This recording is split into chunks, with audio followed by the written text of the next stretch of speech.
Hello everyone, আসসালামু আলাইকুম। সবাই কেমন আছেন? নিশ্চয়ই অনেক ভালো আছেন, সুস্থ আছেন। আমি শাহনাজ আবারও চলে আসলাম আপনাদের জন্য নতুন আরও একটি ভিডিও নিয়ে। থাম্বনেল দেখে নিশ্চয়ই বুঝে গিয়েছেন আজকে আমরা কোন ডিভাইসটি নিয়ে কথা বলবো। Infinix note 12 G96। এই ডিভাইসটি বাংলাদেশের মার্কেটে আরও বেশ কয়েকদিন আগে লঞ্চ হয়েছিল ইনফিনিক্স নোট 12, কিন্তু এখন বাংলাদেশের মার্কেটে নতুনভাবে আসছে ইনফিনিক্স নোট 12 G96। অর্থাৎ এর আগে আমরা যে ডিভাইসটি পেয়েছিলাম ইনফিনিক্স নোট 12, ওটাতে ছিল প্রসেসর হিসেবে ছিল মিডিয়াটেকের হিলিও G88, বাট এবার তার আপগ্রেড ভার্সন নিয়ে এসেছে। ইনফিনিক্স নোট 12 এ দেওয়া হয়েছে প্রসেসর হিসেবে G96। এর মানে হচ্ছে আমরা এখন ইনফিনিক্স নোট 12 এ প্রসেসর সেক্টরে বা পারফরমেন্স সেক্টরে আরো আপগ্রেড কিছু পাচ্ছি।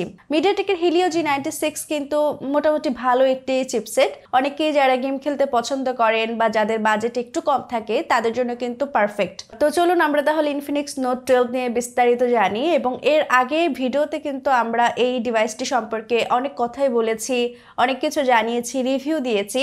আজকে মূলত কথা বলবো এই ডিভাইসটিতে কি কি পরিবর্তন আনা হয়েছে।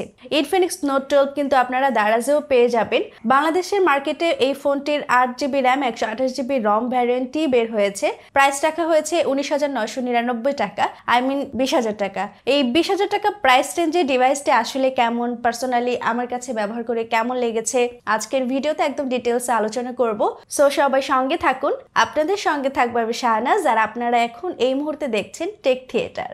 এই ফোনটি ছাড়া আমাদের হাতে কিন্তু কোনো বক্স কম্পোনেন্ট আসেনি, বাট আপনারা যখন পারচেস করবেন একদম সব কিছুই পেয়ে যাবেন। বাই দ্য ওয়ে, প্রথমে যদি আমি এই ফোনটির ডিজাইন এবং বিল্ড কোয়ালিটি নিয়ে বলি, ডিজাইন এবং বিল্ড কোয়ালিটি বেশ চমৎকার। আমার কাছে তো পার্সোনালি অনেক বেশি ভালো লাগছে এই ভেবে। ইনফিনিক্সের অনেকগুলো ডিভাইসে আছে যেখানে আমরা দেখেছি সাইডে সাইড মাউন্টেড ফিঙ্গারপ্রিন্ট স্ক্যানার থাকে, মানে এই পাওয়ার বাটনটাই কিন্তু ফিঙ্গারপ্রিন্ট স্ক্যানার হিসেবে কাজ করে।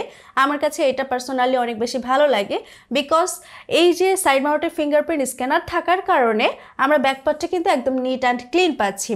এটা কিন্তু আমরা সব ডিভাইসে পাই না। এবং ভালো বিষয় হচ্ছে এই ফিঙ্গারপ্রিন্ট স্ক্যানারের স্পিড যথেষ্ট ফাস্ট, মানে এটাকে বলা যায় সুপার ফাস্ট। এর আগে আমি ইনফিনিক্সের যতগুলো ডিভাইস পেয়েছি রিভিউ করার জন্য সবগুলোরই কিন্তু ফিঙ্গারপ্রিন্ট স্ক্যানারের স্পিড যথেষ্ট ফাস্ট থাকে, আসলে খুবই ফাস্ট থাকে।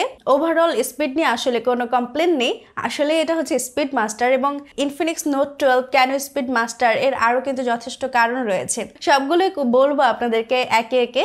যারা এই ভিডিওটি দেখছেন আশা করবো একদম শেষ পর্যন্ত দেখতে থাকুন, তাহলে আপনাদের মনের যে প্রশ্নগুলো রয়েছে উত্তর কিন্তু আপনারা পেয়ে যাবেন। আর এই পাওয়ার বাটনের উপরেই কিন্তু রয়েছে ভলিউম রকার।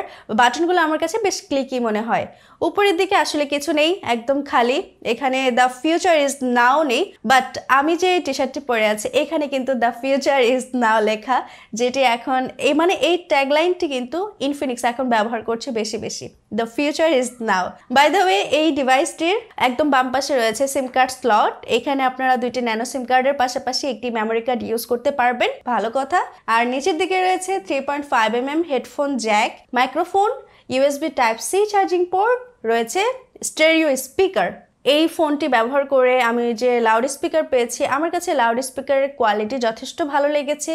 এবং হাই ভলিউমে আমি যখন গান শুনেছি, আমি যখন ব্যবহার করেছি, আসলে আমার কাছে মনে হয়নি যে খুব বেশি ডিস্টরশন আছে। আমার কাছে মনে হয়েছে ওকে, মানে এই প্রাইস রেঞ্জ হিসেবে কিন্তু এটার সাউন্ডের কোয়ালিটি, এটার ইয়ারপিসের সাউন্ড কোয়ালিটি ওভারঅল একদম ওকে আছে। ওভারঅল এর ডিজাইন এবং বিল্ড কোয়ালিটি পার্সোনালি আমার কাছে যথেষ্ট ভালো লাগছে এবং অনেক বেশি প্রিমিয়াম, কারণ এই প্রাইস রেঞ্জে আমরা কিন্তু ওইরকম স্লিম ডিভাইস পাই না, কিন্তু এটা অনেক স্লিম অ্যান্ড স্লিক ডিজাইনের। মাত্র হচ্ছে 185 গ্রাম সম্ভবত এটার ওয়েট, মানে বুঝতে পারছেন যে আসলে ওয়েটটা কত। এবং এটার যে থিকনেস মাত্র 7.8 মিলিমিটার। আমরা সাধারণত দেখি এই প্রাইস রেঞ্জের ডিভাইসগুলো একটু বেশি বাল্কি হয়ে থাকে এবং মানে এক হাতে ইউজ করাটা ইজি হয় না, কিন্তু এই ডিভাইসটি যেহেতু একটা বড় সড়ো ডিসপ্লে, আমরা অনেকেই আছে মোবাইল কেনার সময় ফোকাস করে থাকি যে আমি বেশি ভিডিও দেখবো, আমি হচ্ছে অনেক মুভি দেখবো, আমি হচ্ছে অনেক গেম খেলবো। যারা এই বিষয়গুলোতে ফোকাস করেন তাদের জন্য কিন্তু এই ডিভাইসটি যে বড় সড়ো, এটা কিন্তু একটা পজিটিভ দিক হবে। আর সেই সাথে যেহেতু ইনফিনিক্স নোট 12 এ দেওয়া হয়েছে অ্যামোলেড ডিসপ্লে এবং এই ডিসপ্লের কোয়ালিটিটা যথেষ্ট ভালো, আপনি কিন্তু একদম এটা আমি আসলে ব্যবহার করার সময় খেয়াল করেছি আমার কাছে মনে হচ্ছিল যেন এটা হচ্ছে এখানে এই ডিসপ্লেতে দেওয়া হচ্ছে 90 হার্টজের রিফ্রেশ রেট, বাট আমি যখন আসলে স্পেক্স ঘাটছিলাম আমি দেখছিলাম যে আসলে কি কি ফিচার্স রয়েছে এতে, পরে দেখলাম যে না আসলে 60 হার্টজ, মানে একটা বড় রকমের কিন্তু ধোকা খেলাম। তো আমার কাছে মনে হয় এখানে 60 হার্টজ থাকলেও কিন্তু একদম 90 হার্টজ রিফ্রেশ রেটের ফিলটা পাবেন, যেটা আমরা এই বাজেট রেঞ্জের ডিভাইসগুলোতে কিন্তু পাই না। সো অ্যামোলেড ডিসপ্লে এখানে রয়েছে, তবে একটা দিক এখানে না মেনশন করলেই না, এই ডিভাইসটির ডিসপ্লেতে দেওয়া হয়েছে একটি ইউ শেপের নচ, ওয়াটার ড্রপ নচ, অর্থাৎ যেহেতু আমরা একদম 2022 কিন্তু মাঝামাঝিতে আমরা চলে এসেছি, এখনকার সময় আসলে এই ইউ শেপের ওয়াটার ড্রপ নচ না দিলেই চলতো। যদি একটা পাঞ্চল ক্যামেরা কাটআউট থাকতো তাহলে কিন্তু খুব ভালো হতো, বা এই যে ওয়াটার ড্রপ নচ দেয়া হয়েছে এটার শেপটা যদি আরেকটু ছোট হতো তাহলে কিন্তু দেখতে আরেকটু ভালো লাগতো। তবে ওভারঅল আপনি যদি এই ডিসপ্লের কথা বলেন এটি কিন্তু যথেষ্ট ভাইব্রেন্ট এবং ব্রাইটনেস নিয়ে আমার কোনো কমপ্লেন নেই। ডিরেক্ট সানলাইটে একটু যদি স্ট্রাগল করতেও হয়, বাট আমি যখন ইনডোরে ইউজ করেছি বা আমি যখন একদম শ্যাডো এরিয়াতে ইউজ করি তখন কিন্তু একদম পারফেক্ট। ওভারঅল আমার কাছে মনে হয় ডিসপ্লে একদম পারফেক্ট। যারা হচ্ছে বড়সড় ডিসপ্লে চান যেটা হবে 6.7 ইঞ্চির, যাদের হচ্ছে মূল ফোকাসটাই থাকবে হচ্ছে গেম খেলা, সেই সাথে হচ্ছে বেশি বেশি মুভি দেখা, বা আপনি যদি অনলাইনে মিটিং করতে চান, ক্লাস করতে চান, তাহলে কিন্তু আপনাদের জন্য এই ডিভাইসটির যে ডিসপ্লে পারফেক্ট হবে। আর পারফরমেন্স সেক্টরে তো ইনফিনিক্স নোট 12 এ একটি বড়সড় পরিবর্তন আনা হয়েছে। অনেকেই যখন আমরা এই ডিভাইসটি এর আগে রিভিউ করেছি তখন বলছিলাম যে এখানে G88 না দিয়ে G96 দিলেও ভালো হতো। সো ইনফিনিক্স কিন্তু পরবর্তীতে আমরা দেখলাম G96 দিয়ে নিয়ে এসেছে। এইরকমটা কিন্তু সচরাচর আমরা অন্য ব্র্যান্ড থেকে পাই না। অন্য ব্র্যান্ডে আমরা দেখি কি একটু র্যাম রম বাড়িয়ে দিয়ে অন্য একটা ডিভাইসই লঞ্চ করে ফেলে অন্য নামে, কিন্তু ইনফিনিক্স তাদের সেম ডিভাইসটি লঞ্চ করলো আপগ্রেড করে। ওভারঅল পারফরমেন্স আগের চেয়ে অনেকটাই বেটার। আপনি যদি মাল্টিটাস্কিং এর কথা বলেন আমার কাছে পারফরমেন্স যথেষ্ট ভালো লেগেছে, এবং এখানে কিন্তু 8GB র্যাম দেওয়া হয়েছে, 128GB রম দেওয়া হয়েছে, আর আপনি চাইলে কিন্তু এক্সট্রা 5GB পর্যন্ত র্যাম এক্সটেন্ড করতে পারবেন। সো এই সুযোগটাও কিন্তু আপনাদের জন্য থাকছে। এই ফোনটি কিন্তু এখন রান করছে Android 12 এর ইউআই হিসেবে আছে ইনফিনিক্সের নিজস্ব ইউআই XOS 10.6। ইউআইতে কিন্তু আগের সাথে ইমপ্রুভমেন্ট অনেকটাই এসেছে। যেমন এর আগে যেমন ইনফিনিক্সের ইউআইতে অনেক অ্যাড দেখা যেত, অনেক বেশি ব্লোটওয়্যার থাকতো, বাট এখন কিন্তু ব্লোটওয়্যারের পরিমাণও যেমন কমেছে, অ্যাডের পরিমাণও কিন্তু অনেকটাই কমেছে। সো আই হোপ ইনফিনিক্স এভাবেই এগিয়ে যাবে। তাদের ইউআইতে এই ধরনের পরিবর্তন আসলে দরকার ছিল, এবং ইউআইতে যদি পরিবর্তন আনতে পারে তাহলে তাদের ডিভাইসগুলো কিন্তু আরো বেশি জনপ্রিয় হবে। ফোনটিতে যেহেতু একটি গেমিং চিপসেট দেওয়া হয়েছে Helio G96, এই চিপসেটটি মূলত 12 ন্যানোমিটার আর্কিটেকচারে বিল্ড করায়। ওভারঅল যদি এর গেমিং পারফরমেন্সের কথা বলি, আমার মতে যারা হচ্ছে এই ডিভাইসটি কিনতে চান অনেকেই কিন্তু ফোকাস করবে গেমিং পারফরমেন্সের দিকেই ফোকাস করবে। আমি যেমন এই ডিভাইসটিতে PUBG mobile, free fire, Assault 9, call of duty খেলেছি। গেমিং পারফরমেন্স যে ডিফল্ট সেটিংসে খেলেছি খুবই ভালো, মানে অনেক স্মুথ। PUBG মোবাইল আপনি সর্বোচ্চ এইচডি গ্রাফিক্স, হাই ফ্রেম রেটে খেলতে পারবেন, অনেক বেশি স্মুথলি খেলা যায়, এবং লং টাইমে যদি আপনি খেলেন তাহলে কিন্তু কিছুটা ফ্রেম ড্রপ, ল্যাগের দেখা পাবেন, বাট এগুলো আসলে মেনে নিতেই হবে আমাদেরকে। আর এর বাইরে যদি আমি ফ্রি ফায়ারের কথা বলি, ফ্রি ফায়ারের জন্য আমার কাছে মনে হয়েছে পারফেক্ট। ফ্রি ফায়ার কিন্তু আপনি একদম ভালো মতো খেলতে পারবেন, ল্যাগ, ফ্রেম ড্রপ তেমন থাকে না বললেই চলে। পাবজির তুলনায় কিন্তু আরো বেশি স্মুথলি আপনি খেলতে পারবেন। কল অফ ডিউটিও একদম আমার কাছে মনে হয়েছে এর যে গ্রাফিক্স দেখতে ভীষণ ভালো লাগছিল, এবং আপনি যখন খেলবেন তখন অনেক বেশি কিন্তু এনজয় করবেন।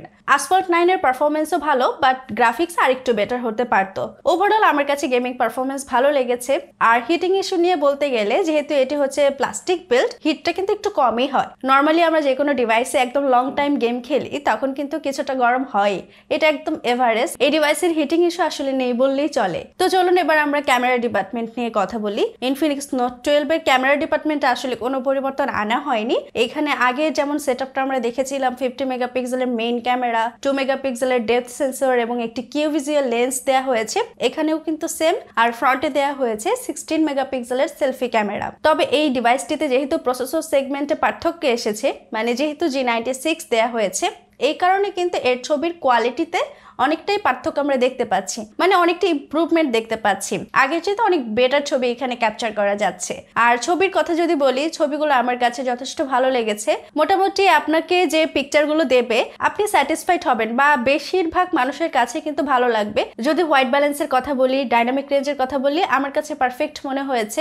লো লাইটে যে পিকচারগুলো আসে তার কোয়ালিটিও কিন্তু যথেষ্ট ভালো, এবং আপনি যদি পোর্ট্রেট পিকচার তুলেন কিছুটা আর্টিফিশিয়াল লাগবে, তবে দেখতে কিন্তু খারাপ লাগবে না। আমার আমার কাছে ওভারঅল ভালো মনে হয়েছে। আর সেলফির কোয়ালিটি আমার কাছে আসলে খুব ভালো মনে হয়নি, একদম খারাপও মনে হয়নি, একদম অ্যাভারেজ। এছাড়া কিন্তু আপনারা ভিডিও রেকর্ড করতে পারবেন সর্বোচ্চ 2K রেজলিউশন 30 FPS এ। এই বাজেটে আসলে 2K রেজলিউশনে ভিডিও করার মতো ডিভাইসই কিন্তু আসলে মার্কেটে নেই। তবে এখানে 1080p 60 FPS এর যদি অপশন থাকতো খুব ভালো হতো।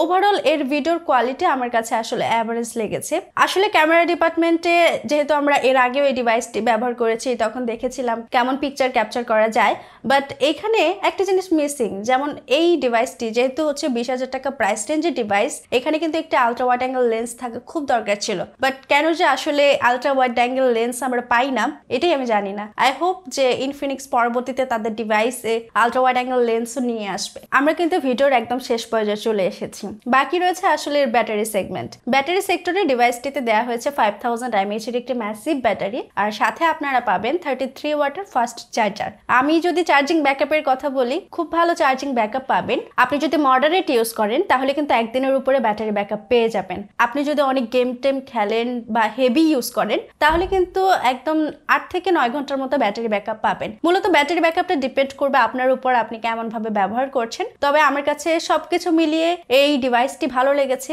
যেমন 20,000 টাকা প্রাইস রেঞ্জে এখানে G96 প্রসেসর দেওয়া হয়েছে, অ্যামোলেড ডিসপ্লে পাচ্ছেন যার কোয়ালিটি কিন্তু যথেষ্ট ভালো। এছাড়া কিন্তু আপনারা একদম দেখতে প্রিমিয়াম একটি ডিভাইস পাবেন যেটা সচরাচর পাওয়া যায় না। সো আমার মতে যে 20,000 টাকা প্রাইস রেঞ্জে যদি ডিভাইস কিনতে চান যেটার গেমিং পারফরমেন্স অনেক ভালো হতে হবে, মানে বাজেট অনুযায়ী আসলে আপনি তো হাই কোয়ালিটির গেমিং পারফরমেন্স চাবেন না, তবে এই প্রাইস রেঞ্জে যদি ভালো গেমিং পারফরমেন্স এবং দেখতে স্টাইলিশ একটি স্মার্টফোন কিনতে চান তাহলে কিন্তু কিনতে পারেন। আপনাদের কাছে ইনফিনিক্স নোট 12 কেমন লাগলো সেটা অবশ্যই কমেন্ট করে জানাবেন। সবাই খুব ভালো থাকবেন। আপনাদের সঙ্গে নেক্সট ভিডিওতে আবার দেখা হচ্ছে। আসসালামু আলাইকুম।